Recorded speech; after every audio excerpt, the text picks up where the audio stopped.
Welcome. We're here with participants in RACSB's Parent Education Infant Development Program. We're talking about the importance of early intervention during May here, which is Early Intervention Awareness Month. Thank you all for being here today. Can we talk a little bit about early intervention and why it's so important? Why do we have a month to talk about this?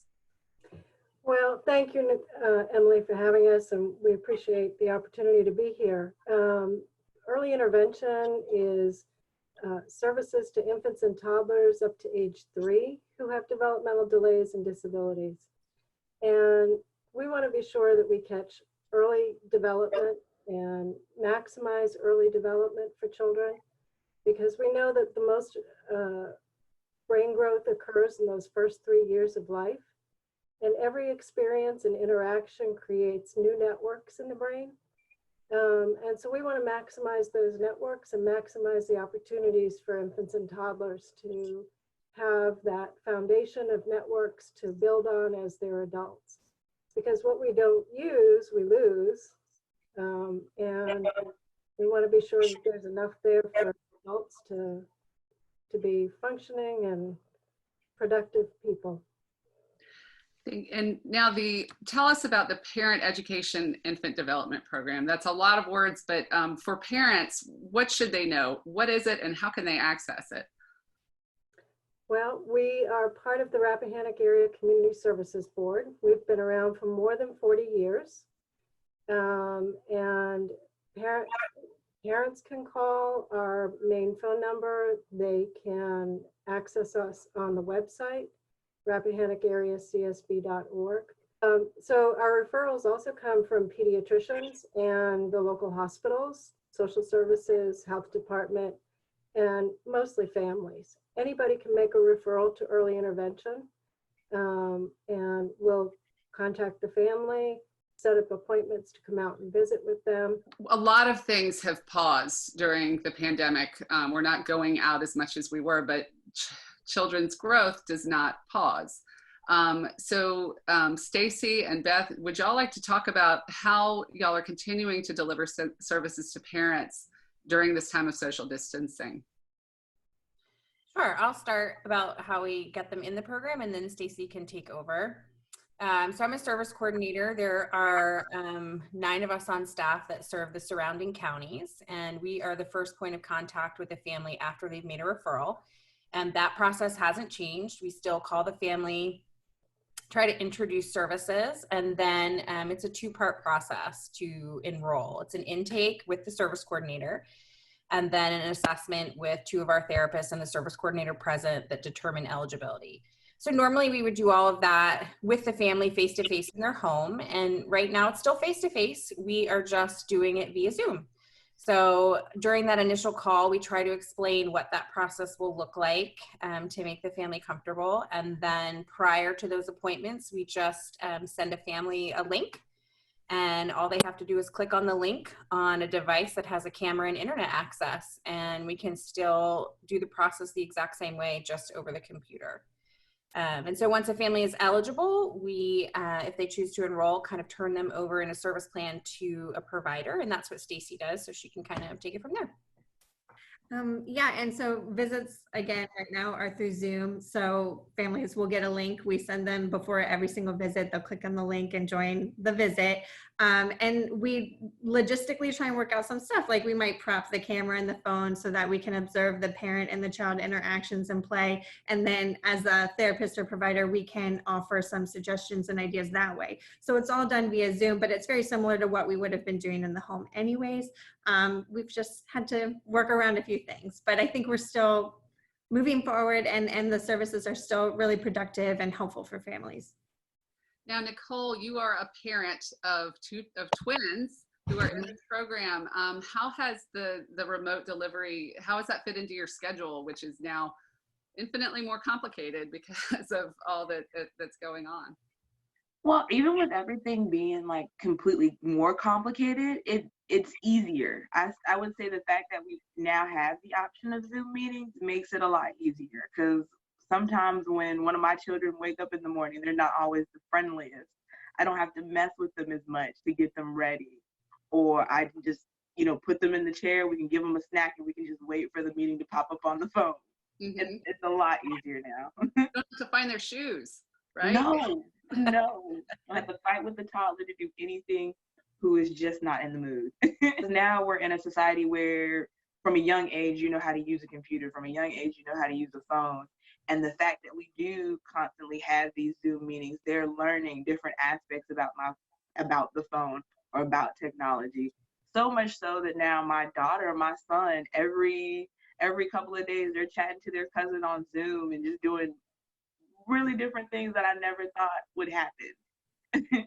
That's great. Now, Nicole, can you tell parents out there, whether we're in a pandemic situation or, whether we go back to having services delivered in person again, what has been your experience with this program, and how important has it been in helping you and your children?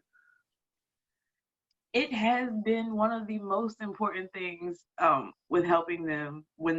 Before we started the program, we weren't talking at all. We were barely communicating. There wasn't any point in.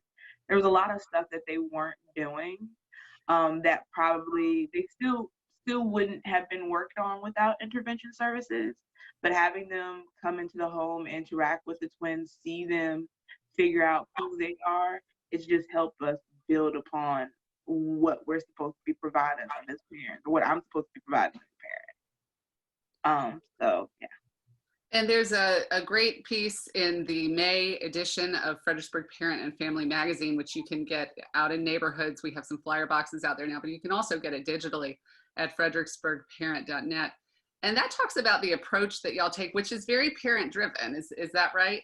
So basically, we try and fit into a family's natural routines, what they're doing anyways. We know it can be busy having little people in your home. And so we try and cater it, to what the concerns are. What are their stressful routines? What's not working for them? What's not going well? What are the child's needs? What are we working on, language or feeding or whatever. And so we'll plan services during those times, or we try and work it into whatever routines are difficult already. And what can we do to support you here? What can we do to help? And also their schedules in general. Are they working families, or, are certain times of day better? Like if the kiddo's not a morning person, then maybe we come in the afternoon. And so we try and be as flexible as we can, and as individual as we can, because each family is unique, each child's unique, each situation is different. So we really, I like that we can be so individualized and really consider every individual situation. And I would just add to that the whole philosophy of our program, or model of our program, is parent coaching. We're there to help coach parents on things that they can do with their kiddos during their normal routines, like Stacy said, to help the kiddos make the progress that the parents want to see. And that doesn't change whether we're face-to-face or we're doing it via Zoom. We can coach from anywhere. And so that's the nice thing about our model of services, is we don't have to adapt or change that at all to continue forward. What kinds of things do you hear from parents about, parents like Nicole, about how this has helped them, or how this has changed how things go at home? One of the biggest takeaways that I have is usually after assessment, when we've said where a kiddo's at, maybe we've confirmed the concerns that parents had initially, is they want to know, well, what can we do? Like, where do we go? And I feel like we answer that. We write a plan and we make goals and we help support them and we empower them. This is what you do. Here, try this, do this. And then we see progress, like Nicole said, where they are in the beginning, they don't end there. I don't think we've ever had a child that didn't make progress. And it might look different child to child, but we offer that support in that direction. A lot of parents, it's an overwhelming time, especially when you have your first child. You're not familiar with this world. How do parents find out about you or get referred to you? Well, I actually found out from my child's pediatrician. I had taken the twins, I want to say, for their 2-year checkup, or it was almost their 2-year checkup. And as we were sitting in the office with the doctor, they noticed that although one of my children interacted, the other one didn't. They also noticed that they weren't speaking, they weren't talking. So they suggested maybe trying to get in touch with a intervention services or trying to get in touch with a developmental pediatrician as well. I signed up for both services at the same time. I still have yet to hear back from the developmental pediatrician. So I'm so thankful that intervention services was around, because who knows, in this time amount, my kids could still not be talking if I had. Yeah, that's a common problem that people have with a lot of different services, is the wait time to get involved. Can any of you speak to kind of how quickly you can process intake once someone is referred? Sure. So when we get a new referral, as the service coordinator, you have 45 days to get that referral in, to evaluate them, and to write an IFSP. So we try, as the service coordinators, once we receive a referral, to make at least phone contact with that family within 24 to 48 hours. That's our goal.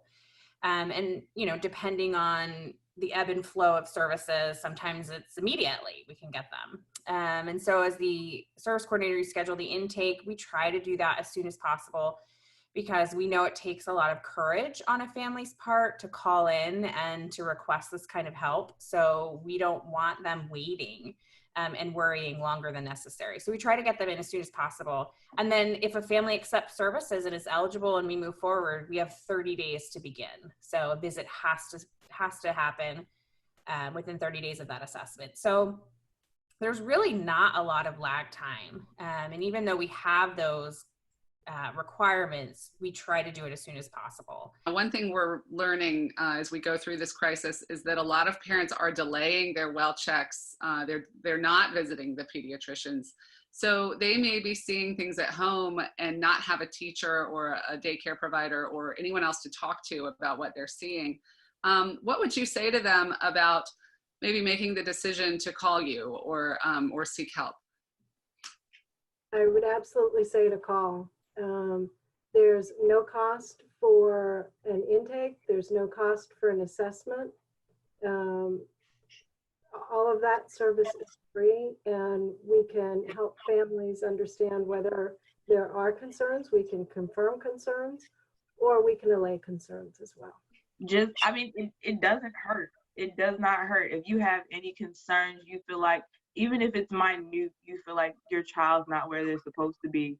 They're not in school yet. We want to get them there before they get to school. So when they get to school, they succeed. They're as happy as they can possibly be and just achieve greatness. So it doesn't hurt. And sometimes, like, when you are going through this, just from a parent's point of view, it's hard because you're questioning yourself, like, did I do something wrong? Was I not doing what I needed to do? And that can be hard. And it's not that you're not doing what needs to be done. It's just maybe you don't know the necessary steps, or maybe there's different tricks and tools that you haven't heard of yet.